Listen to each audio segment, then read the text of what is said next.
Si tu veux un feed Instagram qui ne ressemble à personne d'autre, le feed puzzle peut en scotcher plus d'un. Il va te permettre de créer un univers unique et mémorable dès le premier coup d'œil et je te montre comment créer ça facilement sur Canva. Hello, moi c'est Marianne, je suis designer de marque et ambassadrice Canva. Je t'aide à créer des visuels qui attirent, qui crédibilisent ton activité et qui t'aident à communiquer fièrement. Tu peux d'ailleurs me retrouver sur Instagram, j'y poste pas mal de contenu gratuit pour te rendre la création facile. Aujourd'hui, on va donc voir ensemble comment créer un feed puzzle étape par étape. C'est quelque chose qu'on m'a souvent demandé, donc je peux te dire qu'à la fin de cette vidéo, tu sauras exactement comment faire et sans Canva Pro. En plus de ça, je t'ai sélectionné un univers graphique qui va te faire saliver. Tu seras pas déçu. Allez, on passe sur Canva. Pour cette vidéo, j'ai dégoté un univers qui me parlait.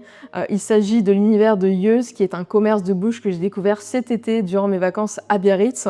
Leur baseline, c'est Slice and Coffee. Donc en fait, Slice, ce sont des parts de pizza prédécoupées. Vous avez plusieurs saveurs au choix et vous pouvez choisir de prendre une part, deux parts, trois parts. Et c'est bien quand on a une petite faim durant l'après-midi, vous prenez votre part. En plus, elles sont excellentes. Ils proposent également, comme la baseline l'indique, du café, des lattés, des matchas pour mon plus grand bonheur et des petites douceurs comme des petites pâtisseries. Donc très franchement, je survalide et je me suis dit que ça serait une très bonne base pour créer ce feed puzzle. On est donc sur Canva et la première chose à faire, c'est d'aller sur le bouton créer en haut à gauche. On va aller directement sur une dimension personnalisée puisque c'est un format quand même assez spécial. Le feed puzzle, c'est pas un format qu'on peut retrouver directement sur Canva. Donc on clique sur dimension personnalisée et donc là l'idée c'est de construire une grille de 3 postes sur 3 postes. Donc on fait 1080 la largeur d'un poste x 3, ce qui fait 3240 pixels et en hauteur, on va faire 1440 sur 3 également puisque c'est 3 postes et donc ça fait 4320. Donc bien évidemment l'unité c'est le pixel et on fait créer un design. À partir de là, comme d'habitude, on renomme son fichier feed puzzle Yeuz. Et la première chose qu'on va faire, c'est d'aller quadriller notre format puisque l'idée c'est justement d'aller placer les éléments en fonction de cette grille. Donc on va aller dans fichier, on va aller dans paramètres, ajouter des repères. Et donc là, l'idée c'est d'aller dans sur mesure, on va se créer 3 colonnes de 3 lignes. Si vous voulez ajouter des espacements pour vous sécuriser et éviter, par exemple au niveau des textes, que ça aille sur la slide à côté, vous pouvez. Moi dans mon exemple, je vais pas forcément l'utiliser, donc je vais mettre 0. De toute manière, il faut bien retenir que quand vous allez mettre par exemple des accroches, du texte, il faudra centrer dans votre quadrillage, dans votre format qui va finalement représenter la couverture de votre post Instagram. Donc on fait ajouter les repères. Donc après, la première chose moi que j'ai faite, c'est d'aller insérer les couleurs de l'identité visuelle de Yeuz, à savoir qu'ils ont un vert assez profond. Donc je vais aller dans couleur d'arrière-plan, je vais faire ajouter une nouvelle couleur et je vais aller piper directement moi sur leur site internet pour retrouver leur vert. Ils ont également du beige et donc je vais créer un format, un petit rectangle juste au centre pour moi à l'avoir sous les yeux avec du coup leur beige. Donc soit vous avez déjà toutes vos couleurs sur Canva Pro dans l'onglet marque et dans ces cas-là ça va vous faire gagner un temps fou, soit vous ne l'avez pas et vous faites comme moi avec la pipette, vous allez rechercher vos couleurs une par une. Donc Yeuz, ils ont principalement 2 couleurs, ce fameux beige et ce vert, donc très bien. Après au niveau des éléments, moi j'ai importé sur Canva pas mal de photos que j'ai pu trouver sur Google. J'ai également importé leur logo qui est celui-ci, que je vais pouvoir utiliser à la fois en vert et à la fois en beige. Donc ce que je vais faire, c'est aller dans modification, duochromie, personnalisée et là je vais aller piper la couleur beige parce qu'en fait j'ai pas leur logo au format SVG donc je peux pas changer la couleur directement ici en haut. Donc c'est une autre manière de changer les couleurs d'un logo si vous êtes un peu bloqué par rapport à ça et que vous importez par exemple un PNG ou un JPEG sur lequel vous auriez bien évidemment effacé l'arrière-plan en amont. Donc à partir de là, on va venir construire au fur et à mesure le support. Donc l'idée, si vous avez des accroches que vous voulez faire figurer sur vos posts, c'est bien évidemment de venir les centrer concret dans chacune des cases. Moi, je vais faire quelque chose d'assez graphique. Vous allez voir, je vais construire au fur et à mesure ce feed puzzle. Et donc, je vais clairement m'inspirer des photos que j'ai pu trouver, notamment cette photo-là, on voit qu'ils ont collé sur la vitrine plusieurs affiches avec leur logo. Donc, il y a une alternance comme un damier entre un fond vert, un fond beige, un fond vert, un fond beige. Donc, moi, je pense que je vais commencer à créer quelque chose avec cette idée-là. Bien évidemment, je vais importer de la photo. Ici, il y a de la pizza zoomée, donc très clairement, ça va donner envie de l'utiliser. On a également ces boîtes à pizza aussi qui sont très graphiques, très intéressantes. On a leur t-shirt qui est du merch. Très honnêtement, moi qui est fan de goodies, j'aurais dû acheter un t-shirt ou même un gobelet. Il y en avait en édition limitée cet été. Et je ne l'ai pas fait, grosse erreur, parce que j'adore les goodies en fait. Bien évidemment, les petites boissons, donc le latte et le matcha qu'on va intégrer. Je pense qu'on va même les découper, donc on va effacer l'arrière-plan. Mais je pense qu'on va utiliser pas mal de choses et je pense que sur cette photo, en fait, ce sont les fondateurs. Marine et Thomas, voilà, fondateurs et gérants. Donc Marine et Thomas, si vous passez par là, bonjour, enchantée, moi c'est Marianne. J'ai adoré votre enseigne, j'ai hâte de revenir à Biarritz ou même à Paris. Maintenant, je fais un peu de promo.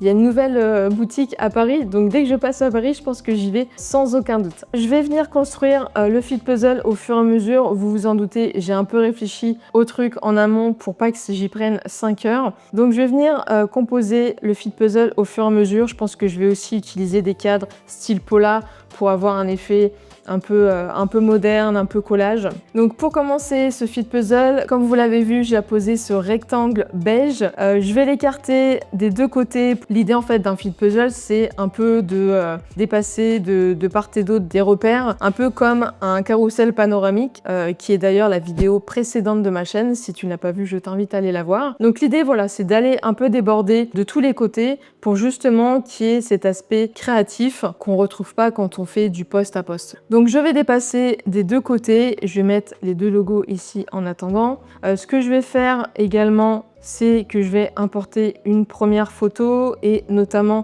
ces boîtes à pizza que je trouvais vraiment très graphiques. Je vais les mettre comme ceci et je vais venir rogner un petit peu. Je vais la mettre en arrière-plan et après, je vais venir décaler un peu comme ça. Après, ce que vous pouvez faire également, ce que j'aime bien faire, c'est cliquer sur modification, ajuster et ajuster automatiquement les couleurs pour que ça s'adapte un peu aussi aux teintes de votre visuel, tout simplement. Éventuellement, si je voulais être pointilleuse, je pourrais rogner intelligemment pour que mes boîtes soient bien alignées en haut et en bas. Je vais un peu zoomer. J'ai également ajouté cette chose-là qui fait partie un peu de leur accroche. Donc là, on voit pas, je vais changer la couleur tout de suite dans modification. Encore une fois, c'est le même principe que pour le logo précédemment. Personnaliser, je vais aller prendre le vert profond, more than a pizza. Be proud of you because do what we want to do. Décidément, moi, l'anglais et moi, ça fait 12 000. More than a pizza, effectivement, je confirme. Franchement, allez déguster ces pizzas, c'est un régal. Donc là, moi, j'ai juste enlevé Biarritz parce que on va pas forcément faire un focus sur Biarritz. Et je vais ajouter leur phrase qui est disponible sur leur site internet et que je vais mettre en police canvassant. Donc, je copie-colle le texte que je viens de récupérer de leur site. Je vais l'aligner sur la gauche et je vais mettre la typo canvassant. J'ai pas pu récupérer leur typo, donc je vais faire avec des polices qui me semblent entre guillemets cohérentes par rapport à ce que je vois sur leur site internet. Et bien évidemment, je vais la mettre en verte. Je vais augmenter un peu. En fait, ce que j'aime bien dans cette idée du rectangle beige au milieu, c'est que j'aimerais bien construire un peu comme une boîte de pizza qui ne serait pas encore pliée. Donc ce que je vais venir faire, c'est créer des petites encoches en haut. Je trouve que ça fait un peu un début de packaging, donc ça j'aime bien l'idée. Et là, je vais venir mettre un premier logo Yeuz.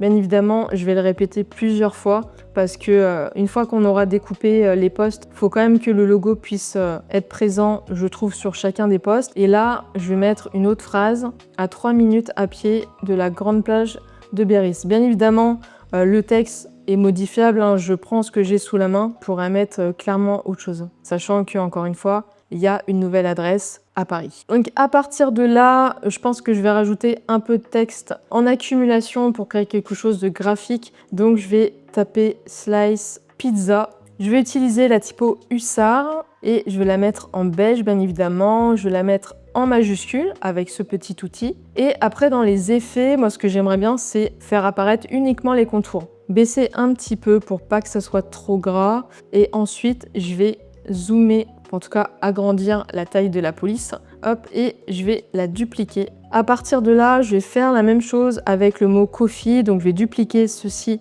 et je vais taper coffee plusieurs fois aussi. Cette fois, ça me paraît pas mal. J'aime bien les chiffres impairs en fait dans la composition d'un visuel. Déjà précédemment, dans ma première vidéo, je vous avais dit que le fait de mettre 3 éléments graphiques, c'est un chiffre harmonieux dans une composition visuelle. Les chiffres impairs, je pense que ça fonctionne toujours bien. Je vais continuer en mettant des polaroids. Donc je vais aller dans cadre, je vais aller dans éléments, cadre, et je vais taper ici afficher tout, et je vais taper Polaroid, et je vais sélectionner celle-ci. Je vais déjà placer des photos un peu en collage. Et donc là, je vais pouvoir mettre une première photo, notamment ce gobelet. Voilà, très bien. Et je vais mettre leur t-shirt. S'il veut bien rentrer dans le cadre, hop, voilà, très bien. Donc là, pareil, je vais aller dans modification, ajuster automatiquement les couleurs. C'est quelque chose que je vais faire pour chacune des photos. Ça, je le fais passer en arrière-plan pour que ça ne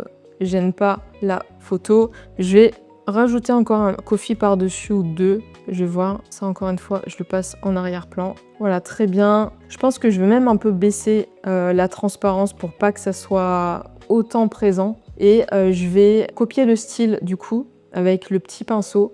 Et je vais cliquer sur Slice Pizza pour avoir la même transparence. Je continue avec une autre photo et cette fois-ci celle des fondateurs. Je trouvais que ça pouvait être bien de les mettre tout en haut. Donc je vais mettre ça tout en haut à gauche, je vais mettre ça en arrière-plan. Comme ça, on fait passer la petite languette par-dessus. Et je trouve que ça pourrait être bien de jouer avec le logo, avec un peu de transparence. Donc, je vais le mettre comme ça et je vais mettre à 30%, c'est pas mal. 30%, c'est pas mal. Et ce que je vais faire, c'est que je vais enlever Slice and Coffee. Je vais juste laisser le Yeuse. D'ailleurs, je me demande si ça se prononce vraiment comme ça, Yeuse. Vous me corrigerez si jamais parce que j'ai un doute. Déjà que mon accent, il est pas terrible. Alors si en plus, je prononce mal le nom des enseignes, ça la fout mal. Je vais continuer avec un autre pola en haut à droite. Et ici, vu qu'on parle de pizza, je vais mettre une belle photo de pizza et notamment celle-ci, très bien. Je vais faire passer le calque au premier plan. Là, c'est pareil, je pense que je vais rajouter. Voilà, très bien. Ça nous permet de lire en entier ici Slice Pizza au moins 2 fois, donc c'est pas mal.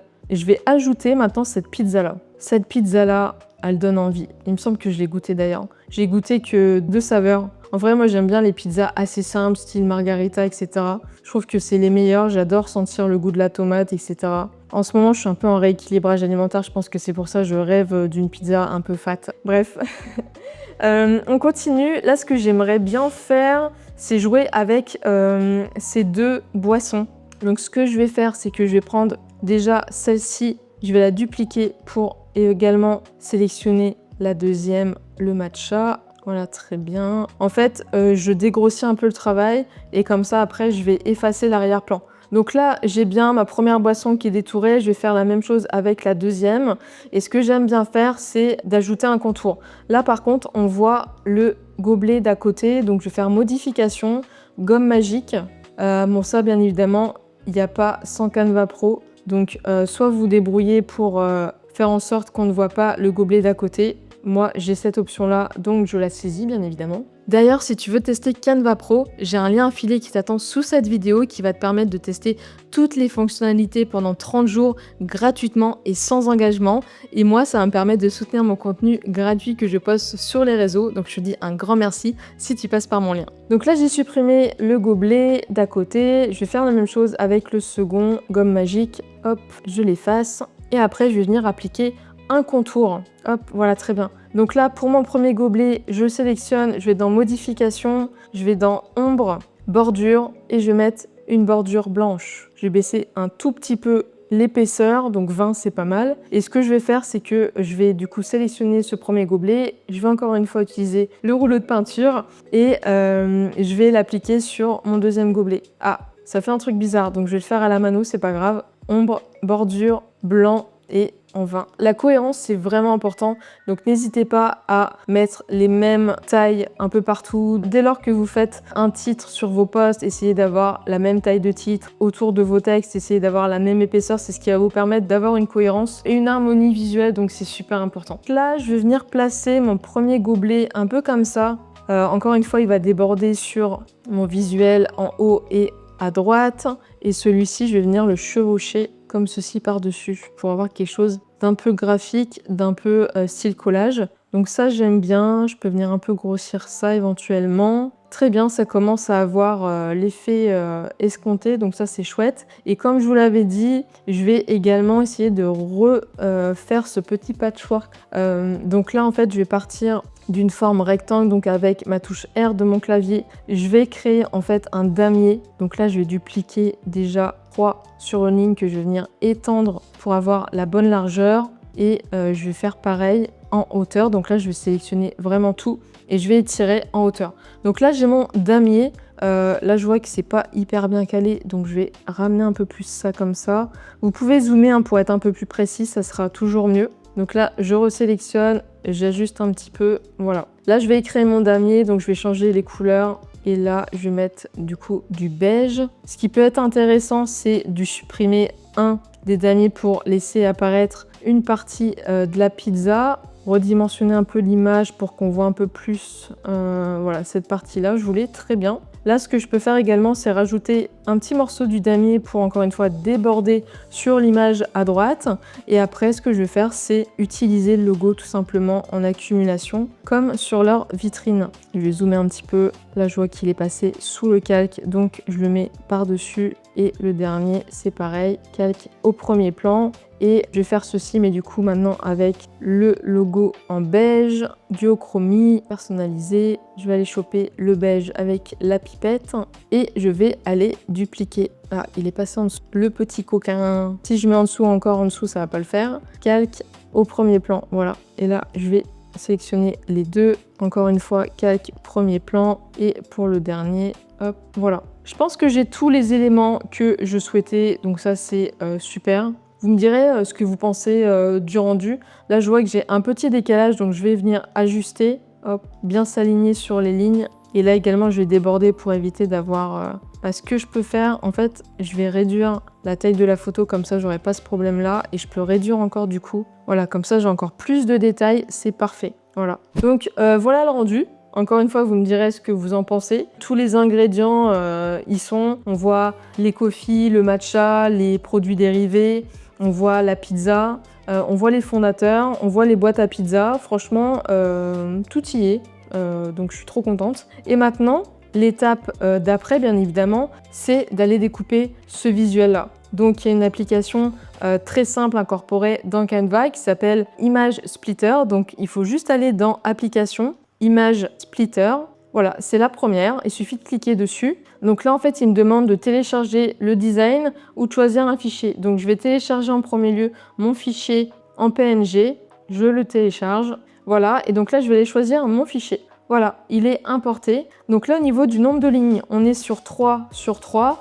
Donc là, ce qui est bien, c'est qu'on voit finalement la taille finale de chacun des visuels. Donc, ils feront bien 1080 sur 1450. C'est exactement le format d'un post Instagram, donc c'est parfait. Je fais maintenant diviser l'image et je vais sauvegarder chacune des images dans Importation. Donc, Importation, c'est le dossier qui se trouve un peu plus haut ici. Donc là, j'ai bien mes 9 visuels, donc 9 posts qui se sont ajoutés dans mon dossier importé. Et après, si vous voulez les télécharger, il suffit juste de cliquer sur les 3 petits points de chacune des photos et de venir cliquer sur télécharger. Après, comment ça se passe au niveau de Canva? Il y a quelque chose à savoir quand vous allez importer finalement chacune des images. Vous n'allez pas commencer par celle du haut à gauche. Donc en fait, je vous ai fait ce schéma-là pour que vous compreniez l'ordre de poste finalement de chacune des images. Donc vous allez commencer par celle en haut à droite, ensuite 2, 3, 4, 5, 6, 7, 8, 9 pour finalement avoir le rendu que